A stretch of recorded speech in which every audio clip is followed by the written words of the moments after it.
Lisa again. After my last post, I wanted to explain a bit more about the difference between chimerism and mosaicism and how they show up in our bodies and even our personalities. Let's start with me. I am a tetragametric chimera, which means I form from two fertilized eggs or zygotes that fused early in development.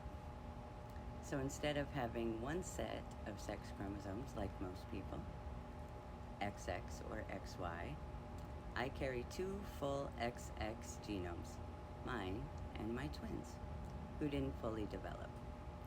I get 30% of my DNA from my paternal great-grandmother Hilda, who was from Finland and who was also an identical twin.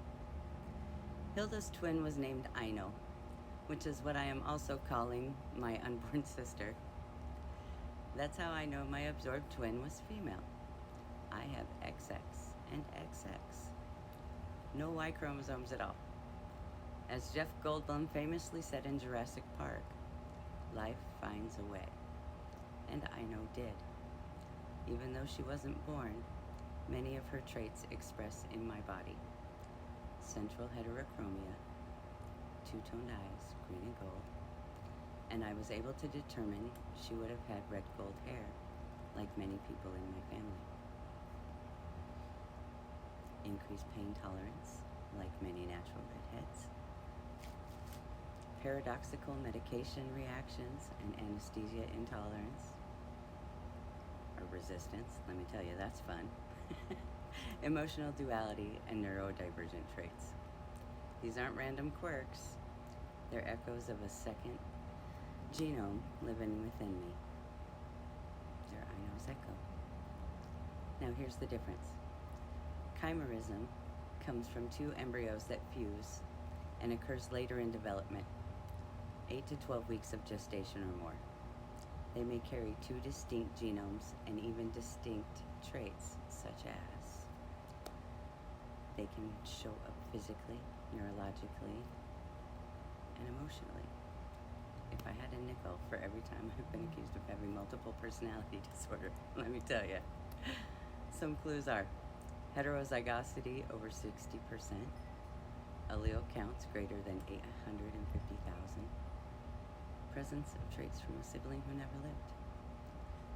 Mosaicism comes from a single embryo, a mutation or cell split that happens very early. All the cells come from the same fertilized egg. The differences are patchier and more subtle. Only one set of sex chromosomes appear. An important note here is that a high allele count or an elevated heterozygosity percentage does not automatically mean that you are a chimera.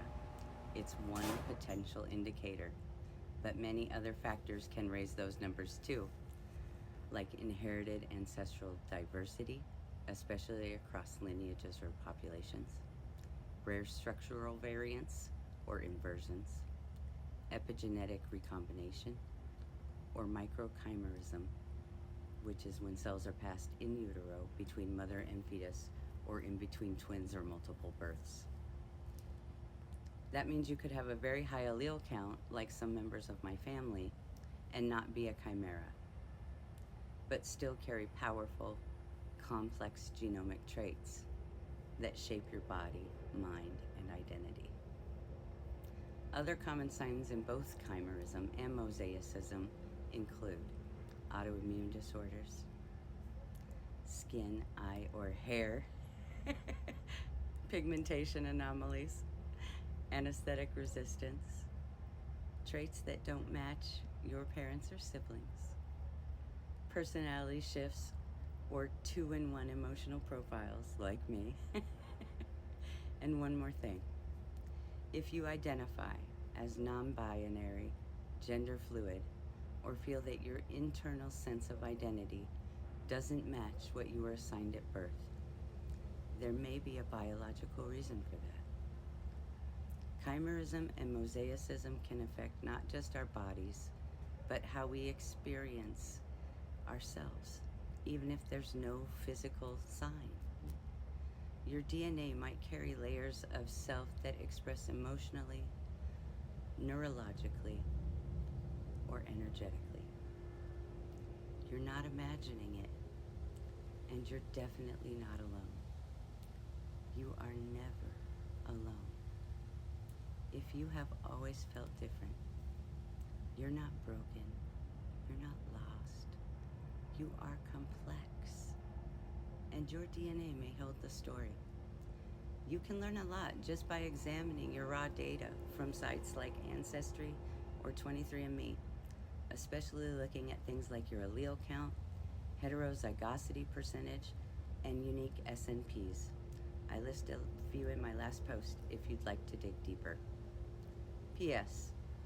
To Professor Zweierlein, we kept our promise and published the email.